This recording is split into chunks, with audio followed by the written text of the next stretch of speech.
¿Qué tal? ¿Cómo están amigos y amigas de esta comunidad? Varios temas, por supuesto, están sobre la mesa, incluso algunos pendientes del fin de semana, que es muy probable que le demos juego por la noche, sobre todo el que tiene que ver con las riquezas en nuestro país y, por supuesto, este asunto de Televisa. Pero, a ver, hoy por la mañana se da a conocer información que vale la pena compartir con ustedes. Temas procedentes de la mañanera, vimos al presidente de la República anunciar que fue un hackeo, muy probablemente dice, de la oposición. Esto que tiene que ver con los datos filtrados de los reporteros y reporteras que cubren habitualmente dicha actividad. Está también este debate con Jorge Ramos por el tema de la seguridad y, por supuesto, las encuestas que se dan a conocer, tanto del Financiero como de Encol. En una se beneficia de cierta manera la estrategia de Xochitl Gálvez, en la otra pues prácticamente pasa desapercibida y diferencias en la oposición, así como mucha desesperación. Vamos a analizar, si les parece bien, una por una, pero vamos primero con la información y después, por supuesto, con la información. A ver, muchas veces hemos hablado precisamente del uso de la violencia en nuestro país, sobre todo de la manera, y esto, ojo, nadie está minimizando la violencia en nuestro país, le hemos denunciado, le hemos comentado, le hemos cuestionado desde hace muchísimos, pero muchísimos años, y por supuesto que entendemos y sabemos la gravedad de esto. Por supuesto que no es lo mismo que un servidor desde el centro de la Ciudad de México de una opinión que lo que sucede en muchas regiones del país que están incendiadas o cuyos pobladores tienen que ser desplazados, o que los madres y padres tienen que esconder a sus hijos porque se los quiere llevar el narco, o que el narco se agarra a balaceras en plena ciudad, o que te extorsionen, o que te levanten. Eso es un hecho innegable. Sin embargo, sí es importante conocer el fondo de todo esto, porque la narrativa histórica siempre nos ha querido pintar que es un asunto entre buenos y malos, que es un asunto de organizaciones criminales dedicadas fundamentalmente a lo que es el trasiego de droga, que aparecen como generación espontánea, que encumbran a un líder, ese líder se vuelve notoriamente mediático, son la pesadilla de cualquier población porque se están disputando el territorio. Posteriormente cae ese líder, comienzan las fricciones internas y finalmente la autoridad o ellos mismos terminan separándose en varios grupos, ¿no? Y ya no con la misma potencia que antes. Eso es por lo regular lo que nos dice la historia oficial, la narrativa oficial en torno al crimen organizado. En lo personal, yo no lo creo. Yo creo sinceramente que lo que son los cárteles de la droga, como lo describe la narrativa oficial, son parte de un entramado del crimen organizado y ejecutan las órdenes que políticos, que empresarios y que militares les dan, partiendo, por supuesto, de esta mal llamada guerra en contra de las drogas, propiciada y diseñada por los Estados Unidos de Norteamérica. Y es que me parece que para entender precisamente las raíces de la violencia en nuestro país, no podemos aislarnos de esta discusión. La guerra contra las drogas es parte de una estrategia contrainsurgente dirigida por Estados Unidos, y eso es muy importante entenderlo. Y no solamente en México, sino mundialmente. Ahí está la historia. Es una excusa para la intervención militar. En México, al final de los 90, el gobierno lanzó el famoso Plan Puebla-Panamá, lo recuerdan, con el apoyo de los Estados Unidos. En perspectiva, esta fue una de las bases del inicio de la guerra contra las drogas. En términos de seguridad, se tiene un constante incremento de la militarización de esta guerra y los Estados Unidos siempre juegan en ambos lados, es decir, proporcionan apoyo militar a fuerzas policíacas y militares, ¿no? Que son la parte oficial, pero también provee armas a las bandas criminales. Esto ha sucedido también en países como Colombia. Para los Estados Unidos es importante, muy importante, mantener la violencia en todo el país. ¿Por qué? Porque ese es el perfecto contexto para reprimir cualquier tipo de actividad política militante, cualquier tipo de protesta social, cualquier exigencia de darle un giro al sistema neoliberal. Desde el gobierno de Carlos Salinas ha habido un conjunto de contrarreformas agrarias, por ejemplo, dirigidas a la privatización de la tierra, atacando los ejidos, las formas comunales de propiedad y los criminales en donde se han centrado para llevar a cabo sus acciones de despojo, precisamente en todas estas zonas en donde las multinacionales han estado expropiando tierra desde los 90. Y esta es una de las raíces del descontento social y político, por ejemplo, en el campo. Las reformas energéticas y minera del 2013 están reforzaron, más bien dicho, la expropiación de tierras porque conllevan la privatización precisamente de la tierra. Y las protestas por parte de los campesinos y las protestas por parte de los trabajadores, por parte de la población afectada, son reprimidas con los cárteles de la droga, que juegan un papel, entiendo muy bien, y en alguna ocasión el maestro Luis Hernández me hacía la referencia sobre lo que marca una diferencia entre el cártel de la droga como tal y los grupos paramilitares. Sin embargo, sí creo que en cuestión de actividad, ambos grupos llevan a cabo las mismas tareas, es decir, hacen el trabajo sucio que el Estado no se atreve a hacer. Todo esto en el marco precisamente de un despojo y en el marco de una imposición de un sistema económico. Otro factor ha sido esta simbiosis que se ha desarrollado en los últimos, que les gusta, pues ya 40 años entre el poder político y el narcotráfico, esa articulación que se ha desplegado en todos los niveles, en todo el país. En el campo tal vez sea más visible porque los grupos criminales locales incluso ya actúan de una manera desde hace tiempo vendiendo protección, no solamente a las personas, sino también incluso a poblados enteros, ¿no? Una especie, al principio se hablaba de una filtración del crimen organizado en la política. A mí me parece que estamos ya en una época en donde la política es precisamente el crimen organizado. Y lo podemos ver, por supuesto, en Guerrero, y lo podemos ver en Michoacán, y lo podemos ver en Jalisco, y lo podemos ver incluso en Chihuahua, y lo podemos ver en otras entidades como Sinaloa. Entonces, es muy importante entender todo este entramado para profundizar en la raíz de la violencia, porque Jorge Ramos, quien es un periodista, sí muy connotado, de mucho nombre, por supuesto, en los Estados Unidos, a final de cuentas representa una cadena norteamericana, a una cadena que sirva a los intereses de Estados Unidos. Y los intereses de Estados Unidos no son pacificar México. Los intereses de Estados Unidos no son desmilitarizar México. Los intereses de Estados Unidos no son atacar las causas que originan la violencia en México. Ya se los decía hace unos cuantos minutos. Los intereses de Estados Unidos son perpetuar precisamente ese nivel de violencia porque para ellos les trae un beneficio político económico. Y Jorge Ramos, a final de cuentas, representa a ese establishment periodístico que ha perpetuado esa narrativa de que los cárteles de la droga son una especie de ente aparte que se mueve de manera independiente al sistema, cuando en realidad, como lo hemos dicho ya miles de veces, son parte precisamente de un sistema. Jorge Ramos, es cierto, ha cuestionado a Peña Nieto, ha cuestionado a Calderón, eso nadie se lo puede quitar, pero me llama mucho la atención que aún teniendo ese bagaje, porque no es nada tonto Jorge Ramos, teniendo ya ese bagaje y esa experiencia y ese comparativo de lo que fue Calderón, Peña y ahora López Obrador, no se dé cuenta de datos, números y circunstancias que son a favor del político tabasqueño. Insisto, sin minimizar, por supuesto, sin minimizar la gravedad de la violencia en México.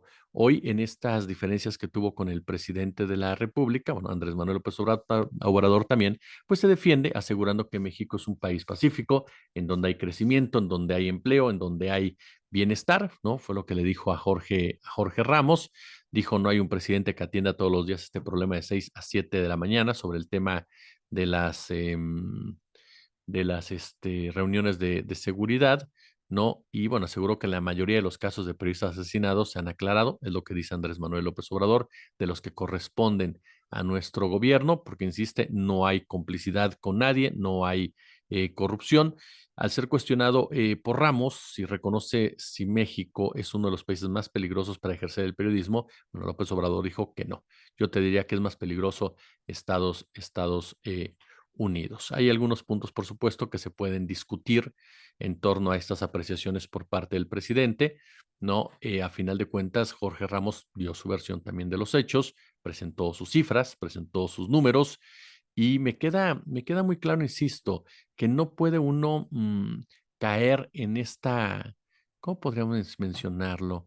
En esta blanco-negro. Es un asunto que tiene matices y es muy importante resaltarlos.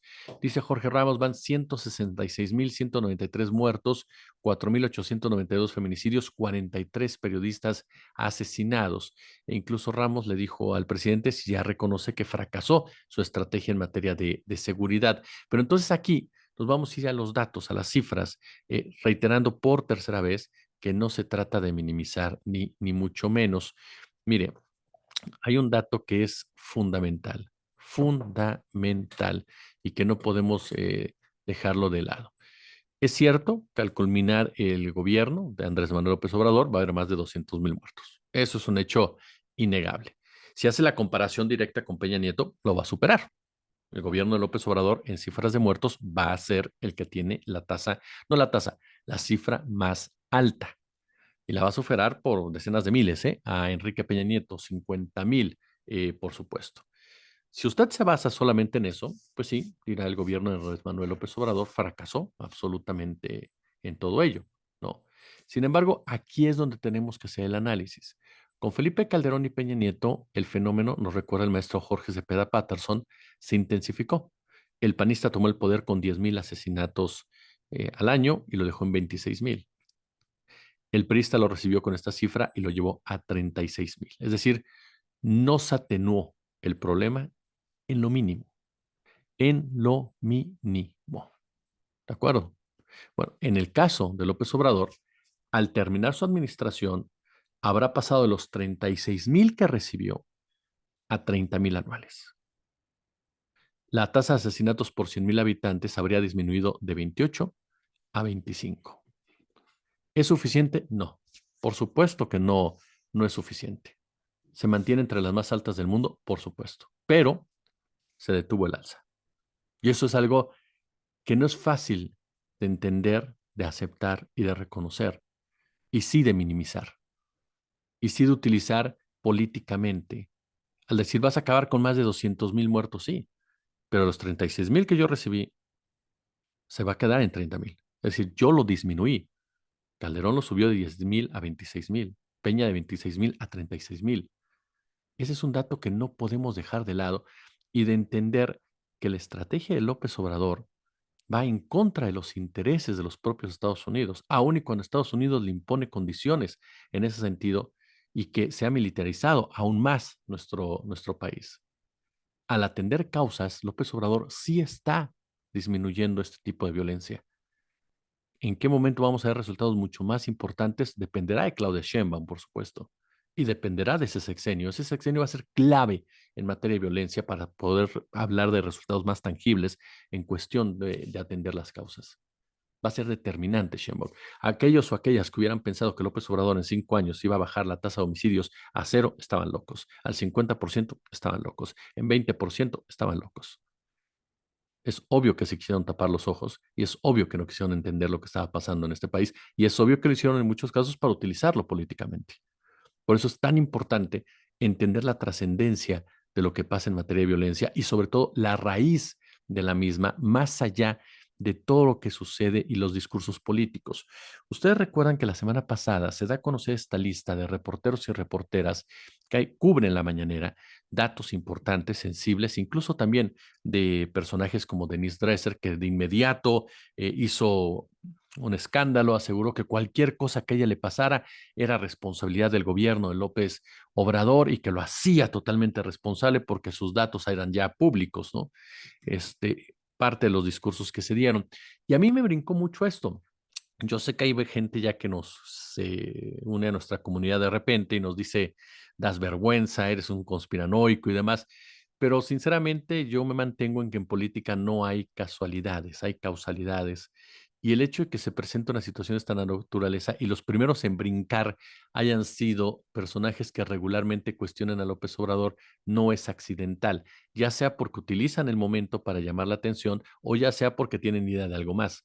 Por supuesto que es algo muy delicado y por supuesto que tampoco se vale lo que escribió el maestro Fabricio Mejía, que es un hombre al que yo respeto mucho, pero que su comentario sobre que se estaba haciendo un escándalo al respecto estaba totalmente fuera de lugar, porque más allá de la diatriba política, hay reporteros y reporteras que cubren sin ningún tipo de sesgo ese tipo de actividades y que por supuesto hay que mantenerlos en plena seguridad, sobre todo por la violencia que hay en contra de la prensa en México. Pues bien, se le preguntó hoy al presidente de la República qué pasaba, porque durante varias horas pues no se supo nada, esa es la realidad de las cosas, no hubo una postura oficial y el presidente reconoció este lunes el hackeo de los servidores de la presidencia que derivó en la filtración de datos personales de más de 300 periodistas que acuden a sus conferencias matutinas conocidas como las mañaneras. Ya hackearon las computadoras de la mañanera, fue hackeo, fue lo que indicó el mandatario en una rueda de prensa.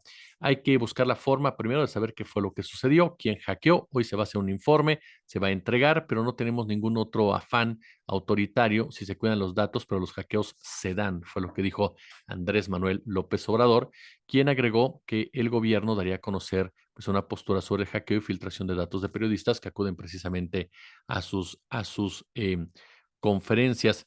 Incluso la organización Artículo 19, que defiende la libertad de prensa, advirtió que siendo México uno de los países más letales contra la prensa, con 163 periodistas asesinados, 32 desaparecidos, por supuesto que la filtración no solo vulnera la dignidad e intimidad, sino la seguridad física de todos los periodistas y periodistas, tanto hombres como mujeres.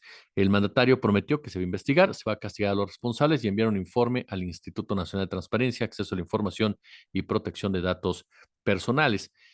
Y López Obrador agrega, es parte de una guerra sucia que busca socavar a su gobierno ante las elecciones presidenciales del 2 de junio. Nosotros tenemos que cuidar a todos los ciudadanos y a los periodistas, pero ¿por qué lo hacen? Porque es el hackeo, para tratar de sembrar la idea de que nosotros perseguimos, censuramos y somos dictadores.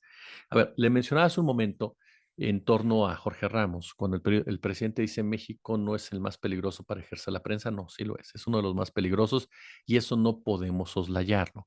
Y en muchas ocasiones la agresión viene por parte del poder político, sobre todo el poder estatal o bien municipal y por supuesto del militar, sin olvidar también la represión por parte de empresarios o por parte de intereses religiosos. Eso es una realidad que no podemos dejar de lado ni podemos taparnos los ojos, como tampoco podemos taparnos los ojos que la oposición desde hace ya varios días ha ido creando precisamente este escenario de un gobierno censurador, de un gobierno represor, de un gobierno que persigue.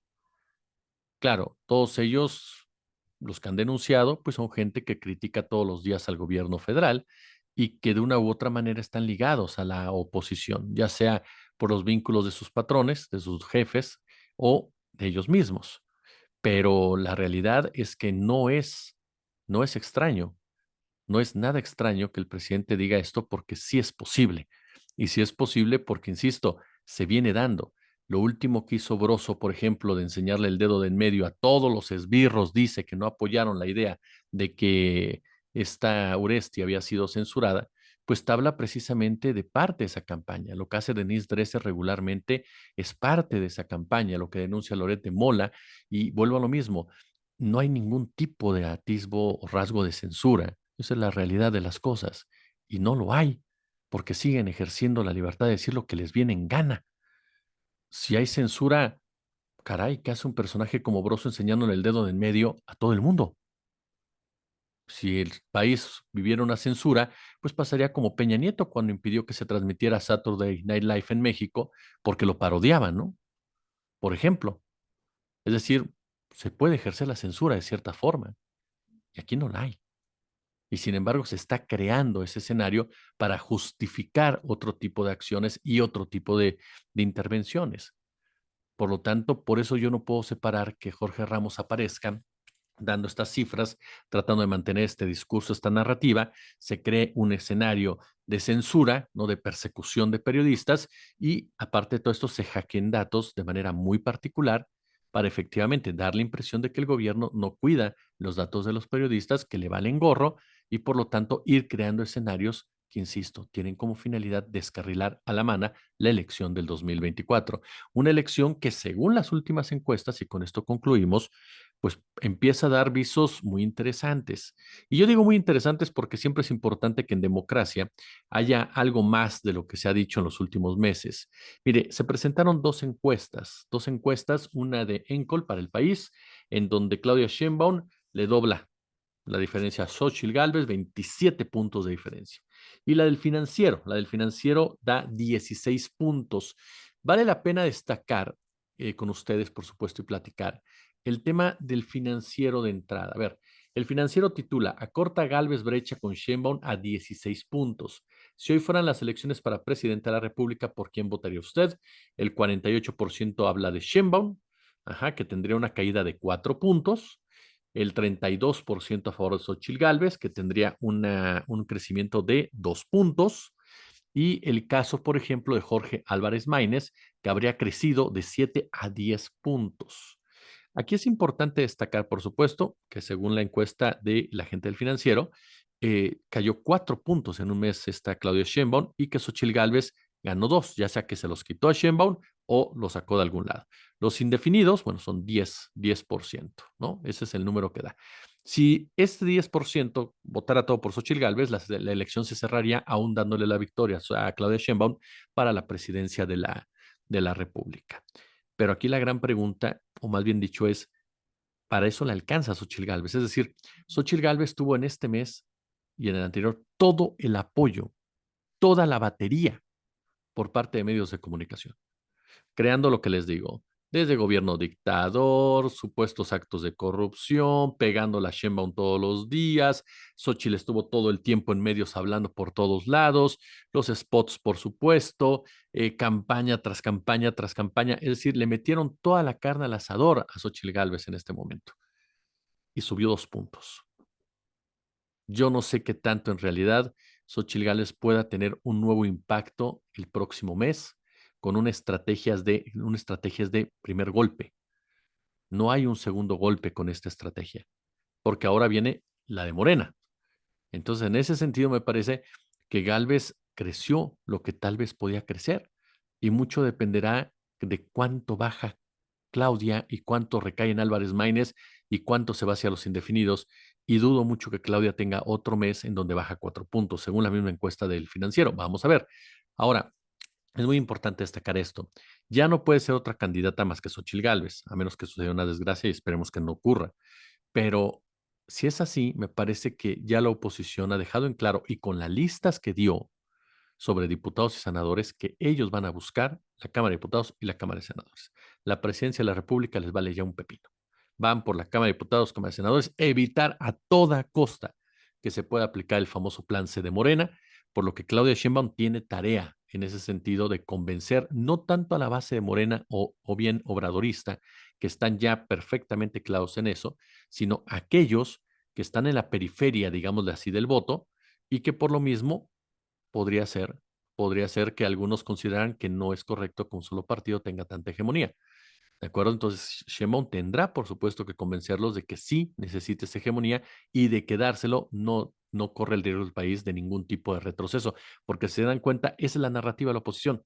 Con Morena se está retrocediendo, con Morena hay una regresión, con Morena se está censurando, con Morena se está cayendo en todo. ¿Para qué? Para que la gente diga, ay, no, pues sí voto por Sheinbaum, pero mejor para diputados y senadores por el PAN y el PRI, para que esté equilibrado. Es una narrativa muy, pero muy clara. Y en el caso del el país sí mantiene sus números en torno precisamente a una pues una diferencia considerable por parte de Claudia Sheinbaum, que alcanzaría 54 puntos contra 27 de Xochitl Gálvez, es decir, 27 puntos de diferencia que sí le darían en un momento dado, Álvarez Maínez tiene 3, por ejemplo, sí le darían efectivamente una premisa de estar cerca de alcanzar el famoso plan C.